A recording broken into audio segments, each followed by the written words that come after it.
할렐루야. 오늘도 우리에게 하루를 주신 하나님을 찬양하며 예배하시기를 소망합니다. 기도하겠습니다. 아버지 하나님, 오늘도 주님을 찬양하는 하루가 되기를 원합니다. 주님과 동행하는 하루가 되기를 원합니다. 주님께 순종하는 하루가 되기를 원합니다. 무엇보다도 하나님의 자녀답게 멋지게 살아가는 하루가 되기를 원합니다. 주님, 오늘을 주셔서 이 하루를 복 주셨사오니 오늘을 살아가는 우리에게 하나님의 은혜와 축복을 허락하여 주시고 오늘도 하나님의 자녀로서 당당히 그리고 지혜롭게 하나님의 사랑을 전하며 살아갈 수 있도록 우리 가운데 역사하여 주시옵소서. 오늘 하루를 온전히 주님께 맡겨드리며 예수 그리스도의 이름으로 기도하옵나이다. 아멘. 함께 찬송가 361장 찬양 드립니다.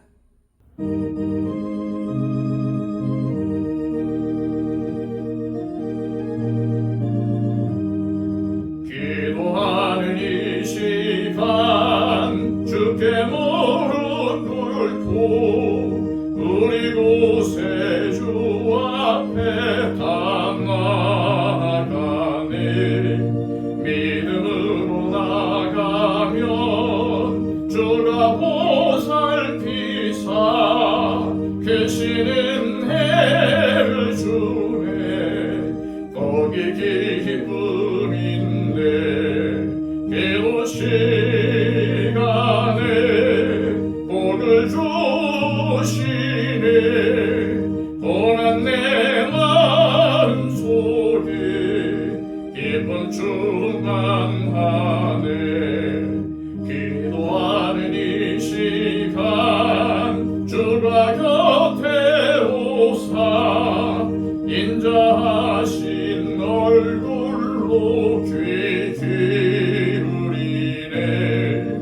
우리 마음 비우고 주를 의지하면 계시는 해를 주네. 거기 기쁨인데 기도 시간에 복을 주시네. 고난 내 마음 속에 기쁨 충만하네.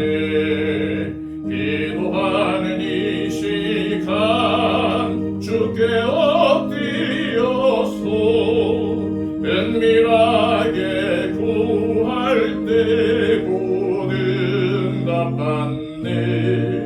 잘못된 것 아래면 측은히 여기사 계시는 해를 주네. 거기 기쁨인데 기도 시간에 복을 주시네. 고난 내 마음 속에 기쁨 충만하네.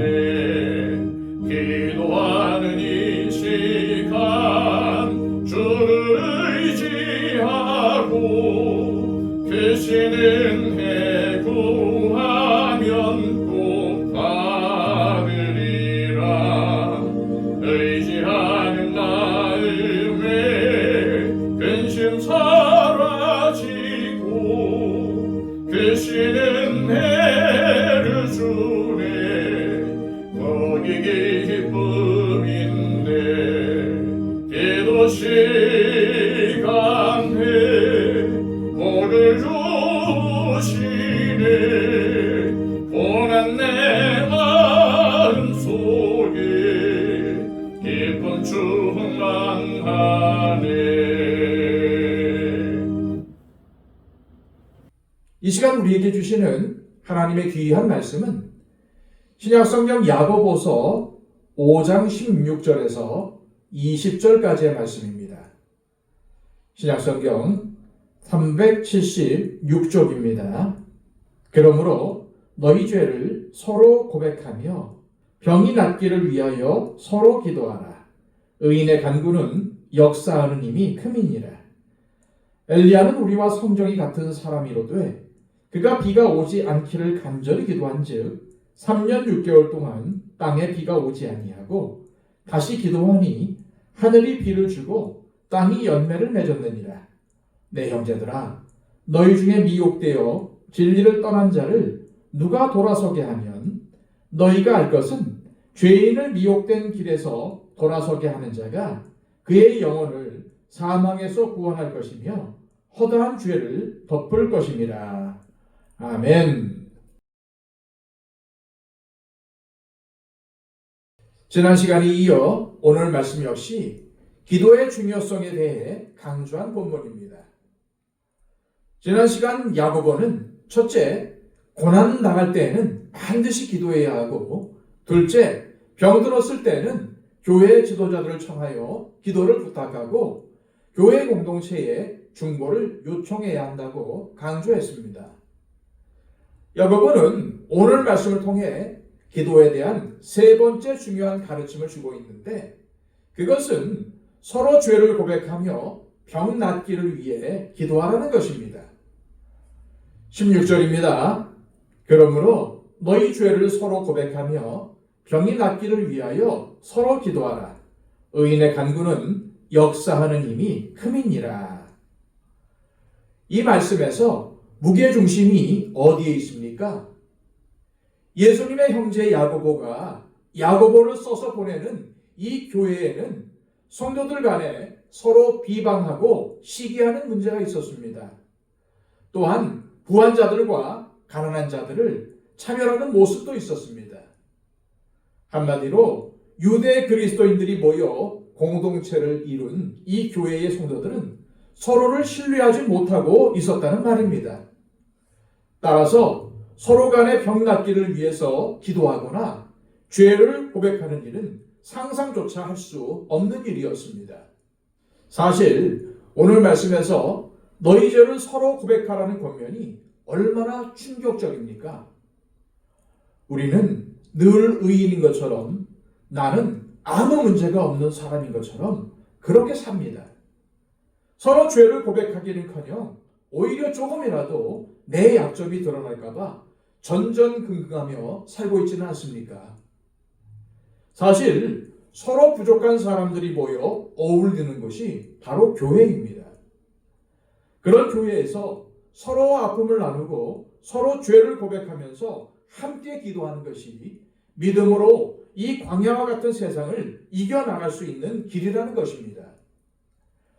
그러면서 믿음의 기도에 대한 이해로 엘리야의 기도를 들고 있습니다. 17, 18절입니다. 엘리야는 우리와 성정이 같은 사람이로되 그가 비가 오지 않기를 간절히 기도한즉 3년 6개월 동안 땅에 비가 오지 아니하고 다시 기도하니 하늘이 비를 주고 땅이 열매를 맺었느니라. 이 말씀의 초점은 엘리야에게 있는 것이 아니라 간절히 기도하는 것.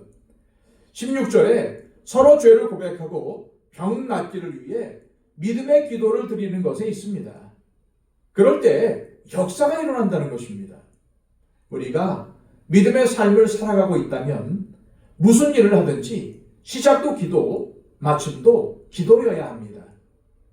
특히 함께 교회 공동체를 이룬 우리는 서로 병 낫기를, 죄를 고백하며 함께 기도하는 그러한 교회를 이루어야 합니다.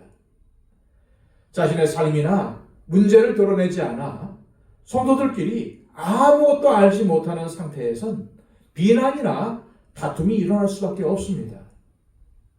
당장 서로의 기도 제목을 나누고 기도하십시오.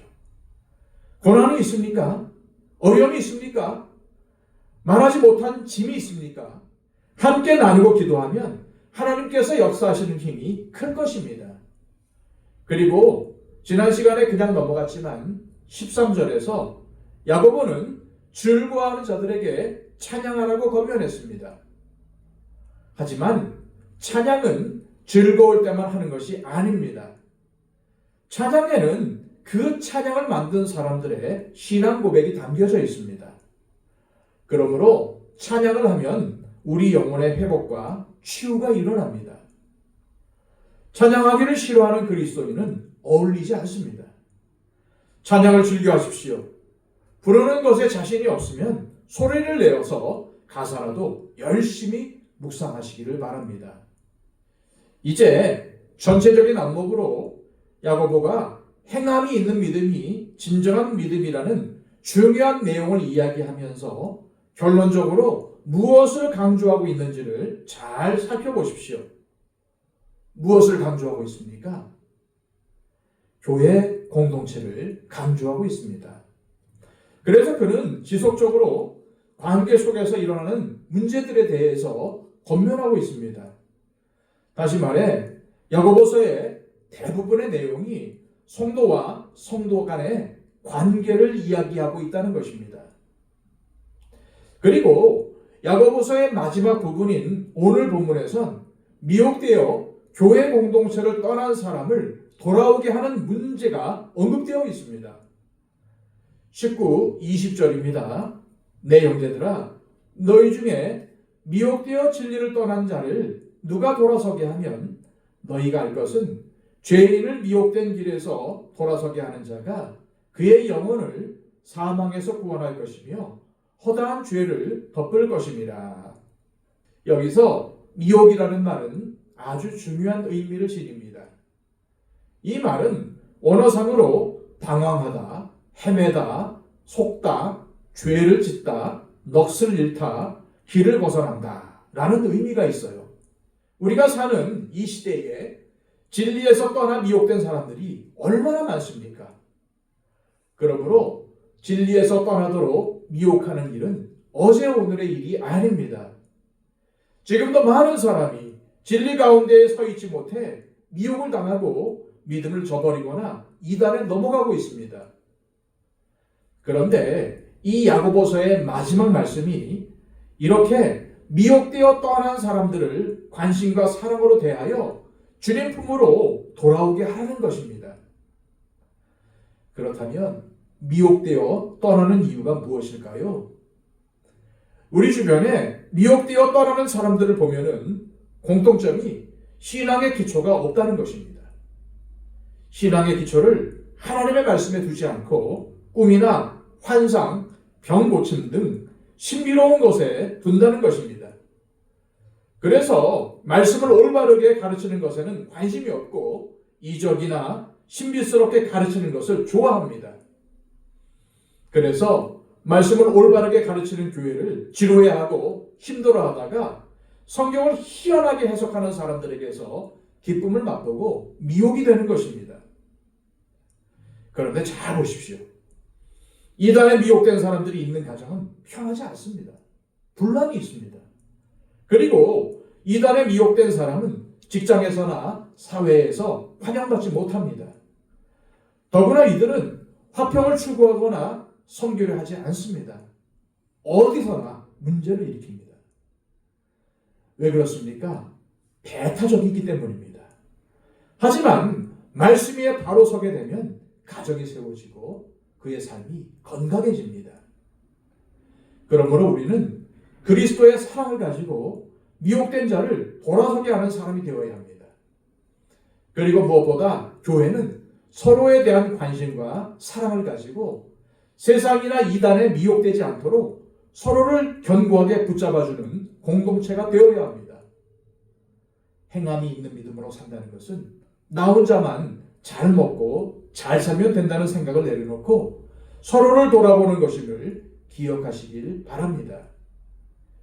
이 시간 기도하실 때 하나님 아버지, 결국 믿음으로 살기 위해선 이 광야와 같은 세상 속에서 길을 잃지 않고 미혹되지 않기 위해선 하나님의 말씀 위에 견고하게 서야 함을 깨달았습니다.